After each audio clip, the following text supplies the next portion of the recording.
सभी को जय मसीह की। खुदा के अनुग्रह में आप सभी का स्वागत है आपके चैनल गॉड्स एंजल में। और हम बात कर रहे हैं प्रभु यीशु मसीह की शिक्षाओं के बारे में। पहाड़ी उपदेश में दर्ज शिक्षाएं हैं और हम पढ़ रहे हैं 5वां अध्याय और उसकी 17 वर्स 17। और आज हम इसी वर्स के ऊपर बात करेंगे।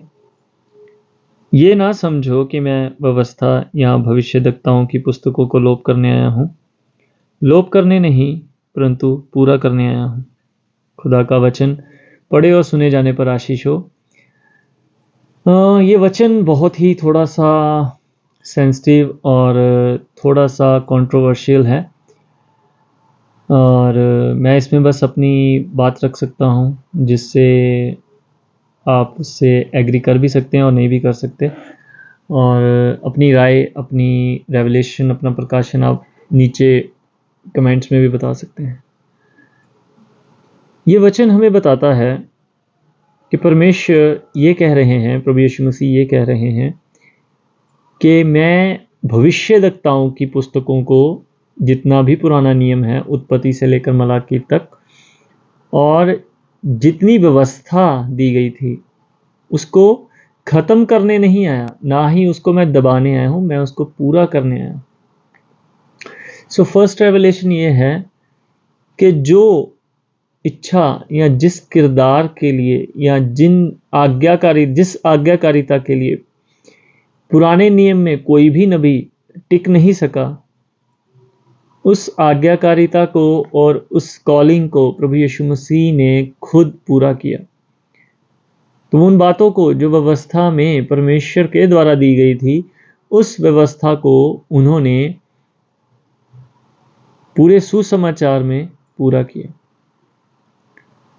अक्सर हम सुनने में मिलता है कि पुराने नियम में नहीं, नए नियम में है और पुरानी वाचा खत्म हो गई, हमें उससे कोई मतलब नहीं है। फिलीपींस में जो देश है फिलीपींस, उन्होंने इस बात को इतना सीरियस लिया कि उन्होंने पुराना नियम हटा दिया। कई चर्चेस, कई कल्ट ऐसे हैं जो पुराना नियम पढ़ाते ही नहीं है, ना ही उनके पास है, वो नया नियम ही पढ़ाते हैं, वो भी इन सब बातों से ही लेकर। मगर परमेश्वर कहते हैं मैं पूरा करने आया हूँ, मैं लोप करने नहीं आया, मैं खत्म करने नहीं आया, मैं पूरा करने आया। हम गवाहियाँ, आशीषें पुराने नियम से बड़ी जल्दी उठाते हैं और जब वचन, आज्ञाकारिता और ऐसी बातों की, व्यवस्था की बातें आती हैं तो हम बड़ी जल्दी पलट जाते हैं कि व्यवस्था हमारे लिए नहीं। तो क्या व्यवस्था खत्म हो गई?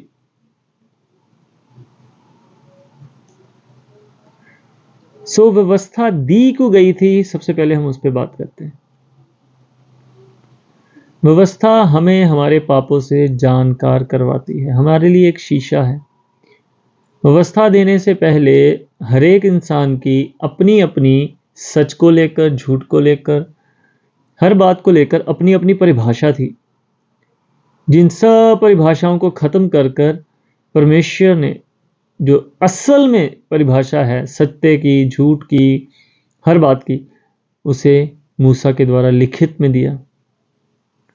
आप जब व्यवस्था को पढ़ेंगे, लय व्यवस्था और व्यवस्था विवरण को पढ़ेंगे, तो आप जानेंगे कि ज़िंदगी और दुनिया का ऐसा कोई भी टॉपिक, ऐसा कोई भी विषय नहीं है जिसके ऊपर परमेश्वर ने लिखित में उन बातों को ना दिया हो।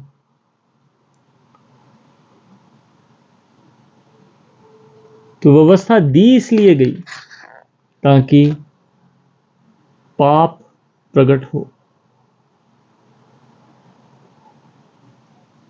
और नई वाचा हमें इसी व्यवस्था से छुटकारा भी देती है और उद्धार भी देती है। मगर इसका ये मतलब नहीं कि वो खत्म हो जाती है, या ये भी नहीं कह सकते कि, कैसे कहें, हम ये भी नहीं कह सकते कि उसके मायने खत्म हो जाते। समझने की बात यह है कि चीजें जुड़ती चली जाती हैं। किसी समय चिट्ठी और तार का समय था, फिर टेलीफोन आया, कॉर्डलेस वाला, फिर पेजर, फिर बटनों वाला फ़ोन, फिर बटनों वाले फ़ोन से अब एंड्रॉयड स्मार्टफोन्स, चीज़ें जुड़ती चली गई, मगर उनका जो बेस था बात करना, वो कहीं नहीं गया। अगर मोबाइल से बात करनी निकाल दी जाए तो क्या है? कुछ भी नहीं। व्यवस्था से अगर छुटकारा देकर हमें नई वाचा में लाया गया, प्रभु यीशु मसीह के लहू के अंदर लाया गया, और हमें वचन की खूबसूरती देखिए। पहले नए नियम का पहला वायदा बपतिस्मा दाता यूहन्ना बपतिस्मा दाता प्रभु यीशु मसीह के आने और उनके द्वारा पवित्र आत्मा के दिए जाने का वायदा और प्रोफेसी करते हैं। और इसी प्रोफेसी को परमेश्वर कहते हैं कि मैं जाता हूं और अब तुम्हारे लिए एक डिवाइन हेल्पर भेजता हूं, तब तक तुम कहीं नहीं जाना। तो डे ऑफ पेंटिकोस्ट के जिस दिन पवित्र आत्मा उतरा, उस दिन सेवकाई और चर्च शुरू हुआ। समझने की बात क्या है कि जिस व्यवस्था से इंसान कभी भी जीत नहीं पाया, जो कि परमेश्वर की ओर से दी गई थी, उसी व्यवस्था में हम प्रभु यीशु मसीह के लहू के द्वारा और पवित्र आत्मा के द्वारा जयवंत होते हैं।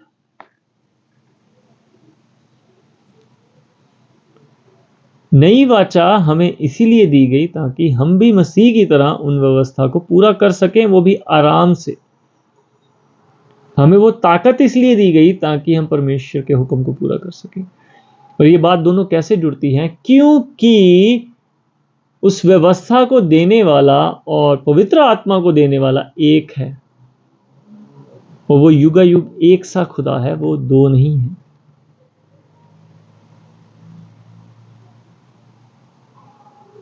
जब प्रभु यीशु मसीह पर शैतान के द्वारा परीक्षा हुई, तो आप वहां पर जो वचन है वो व्यवस्था विवरण में से ही परमेश्वर ने कोट करे, क्योंकि उन्हीं के द्वारा दी गई थी। उन्होंने शैतान को उसी व्यवस्था में से वचन दिए और उसको हराया परीक्षा में।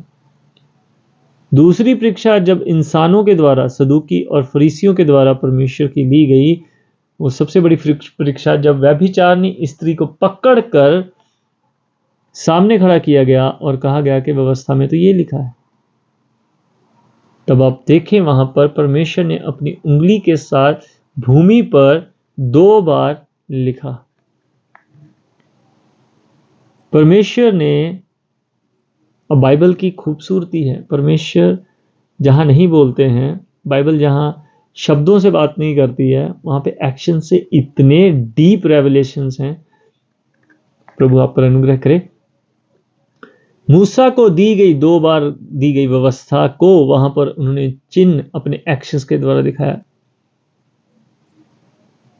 उन्होंने दिखाया कि जिस व्यवस्था का तुम हवाला दे रहे हो, उसको 2 बार जो मूसा को दी, पहली बार मूसा ने क्रोध में आके तोड़ दी, दूसरी बार जब फिर से मूसा को दी गई और जब वो नीचे आया तो उसके मुख से वो तेज, वो रोशनी निकल रही थी कि उन्होंने कहा कि इसके ऊपर अपने मुख को ढक ले करके पर्दा डाल। वो दोनों बार व्यवस्था मैंने इन्हीं हाथों से लिख के दी थी। तो परमेश्वर ने अपने आप को नए नियम में उस व्यवस्था को देने वाला दर्शाया।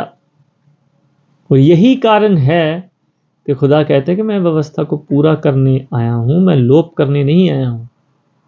हमें एडवांस करने आए हैं, हमें ताकत देने आए हैं, हमें सामर्थ देने आए हैं, ताकि हम उन सब बातों पर, जिस पाप को व्यवस्था हमारे अंदर दिखाती, दर्शाती है, जिस पाप के ऊपर व्यवस्था में चलते हुए कोई भी जयवंत नहीं हुआ, आज पवित्र आत्मा लहू की वाचा के द्वारा हम उस पर जयवंत हैं। इसीलिए तो पुराना नियम भी हमारे साथ है, क्योंकि ये संपूर्ण शास्त्र है।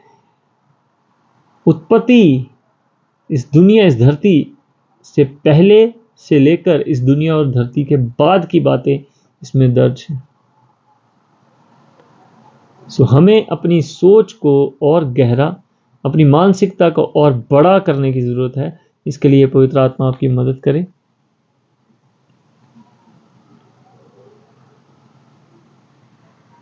और ये इस वचन का प्रकाशन है, और अगर मैं गलत हूँ आप कमेंट्स में, और जो मुझे पर्सनली जानते हैं आप मुझे फ़ोन करके करेक्ट कर सकते हैं या अपनी राय रख सकते हैं।